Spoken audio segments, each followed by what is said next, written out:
বাংলাদেশের সাথে থাকা মিয়ানমারের ২৭০ কিলোমিটার সীমান্ত এখন টালমাটাল।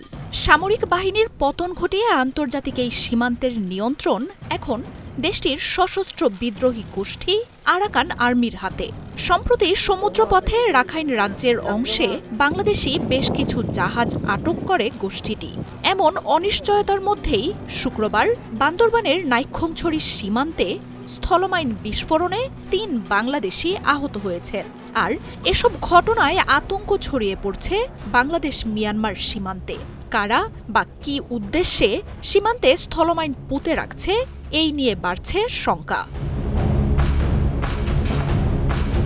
শুক্রবার নাইক্ষ্যংছড়ির আষাঢ়তলীর ফুলতলী সীমান্তের ৪৭-৪৮ নম্বর এবং দোছড়ির ভালুখাইয়ার সীমান্তের ৪৯ নম্বর পিলার এলাকায় স্থলমাইন বিস্ফোরণের পৃথক ৩ ঘটনা ঘটে। অন্তত ৩ জন আহত হওয়ার পর ২৫০টিরও বেশি ডিজাইন অপশন নিয়ে ওয়ালটন স্মার্ট ফ্রিজ, বোঝে আপনার প্রয়োজন। সীমান্ত এলাকাগুলোতে নতুন করে আতঙ্ক ছড়িয়েছে। স্থানীয়রা বলছেন, আরাকান আর্মি নিয়ন্ত্রণ নেয়ার পর বাংলাদেশ, ভারত বা অন্য দেশ থেকে পাচার হওয়া পণ্যই তাদের প্রধান ভরসা হয়ে উঠেছে। আর পাচারের পথ সুনির্দিষ্ট করতে বাকি সীমান্ত অঞ্চলগুলোতে মাইন বসাচ্ছে বিদ্রোহীরা। আবার এর পেছনে রয়েছে অন্য কারণও। আরাকান আর্মি নিয়ন্ত্রণ নিলেও তাদের শঙ্কা, দেশটির জান্তা বাহিনী যে কোনো সময় রাজ্যটি উদ্ধারে তৎপরতা শুরু করবে। আর তাই সীমান্ত অঞ্চলগুলোকে মাইন দিয়ে ঢেকে দিচ্ছে তারা। আন্তর্জাতিক সীমান্তে মাইন ব্যবহার করা হলেও তাতে সুনির্দিষ্ট আইন মেনে চলতে হয়। মাইন ফিল্ডগুলোকে চিহ্নিত করতে হয় সতর্কীকরণ চিহ্ন দিয়ে।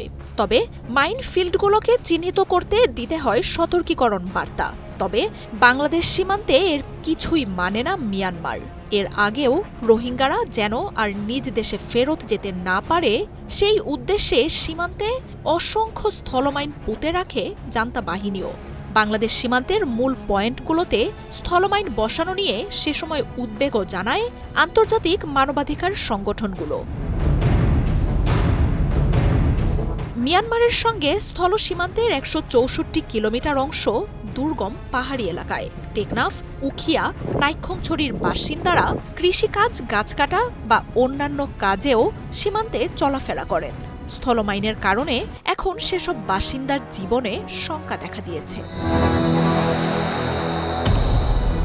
স্থল সীমান্তই শুধু নয়, বাংলাদেশের সাথে থাকা জল সীমান্তেও কোনো আইন মানছে না আরাকান আর্মি। নাফ নদীতে তল্লাশির নামে সম্প্রতি বেশ কিছু বাংলাদেশি জাহাজ আটক করে গোষ্ঠীটি। এই পথে বাংলাদেশের বাণিজ্য থেকে ভাগও দাবি করে তারা। গেল ডিসেম্বরে দীর্ঘদিনের লড়াইয়ের পর মিয়ানমারের রাখাইন রাজ্যের নিয়ন্ত্রণ নেয় অঞ্চলটির সশস্ত্র বিদ্রোহী গোষ্ঠী আরাকান আর্মি। এর মাধ্যমে বাংলাদেশের সাথে থাকা মিয়ানমারের ২৭০ কিলোমিটার সীমান্তের পুরোটাই নিয়ন্ত্রণে নেয়ার ঘোষণা দেয় গোষ্ঠীটি।